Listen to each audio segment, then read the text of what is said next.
All right, what's happening? What's happening, fam? L.A.R. movement still moving. You see the title, The Abusive Instigator. So I'm watching Iyanla Van Zant, the last episode of Fix My Life with the Trauma, and I saw the one the week prior with the home invasion episode.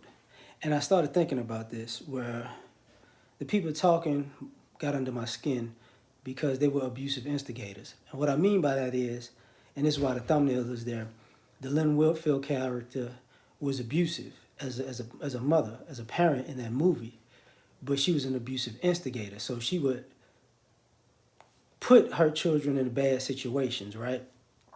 And for her own selfish motives. And her kids would get the abuse from those situations, and they would blame the abuse on somebody else. And at the same time, if she gets blamed for the abuse, she goes back to when she was abused, which to me is a cop out because and what happens is I see people do this far too often in society, and people overlook that somebody is abusive and they instigate abuse. And what I mean by that is you have people like with the Fix My Life thing.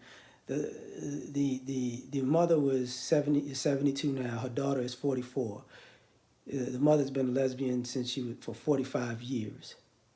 And what happened was the daughter is selfish, and the mother thought it was a good idea to get pregnant, so her lesbian lover could raise the kid as their own, without even taking into consideration how selfish and mean spirited and abusive that is for a person to find out that you tricked them into getting pregnant so somebody else could raise their kid, and not thinking that they're going to have an issue with that and they're going to have an issue with you. So they can be abusive if they go off on you about that, but you're not abusive for having that whole plan in the first place. You get what I'm saying? So then the kid grows up, stealing other human beings' choice from them, thinking it's okay because my mama did it to my daddy.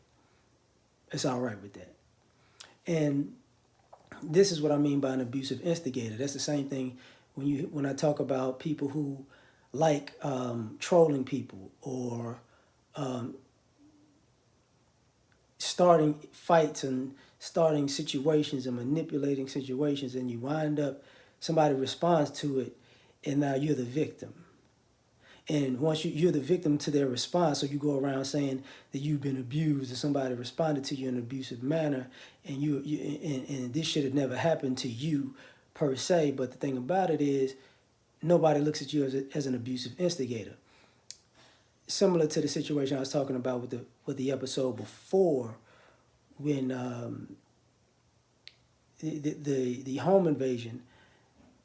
So the daughters or the sisters are at odds because both daughters dated drug dealers, and they have a party, and the ops come through to rob the place, and basically they shoot everybody there.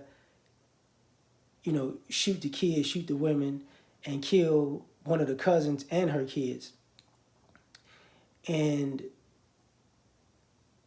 the mother sitting there like nothing happened when the mother was the mother was married to their father, who was a drug dealer, so it normalized the lifestyle. But at some point, the mother said she was involved.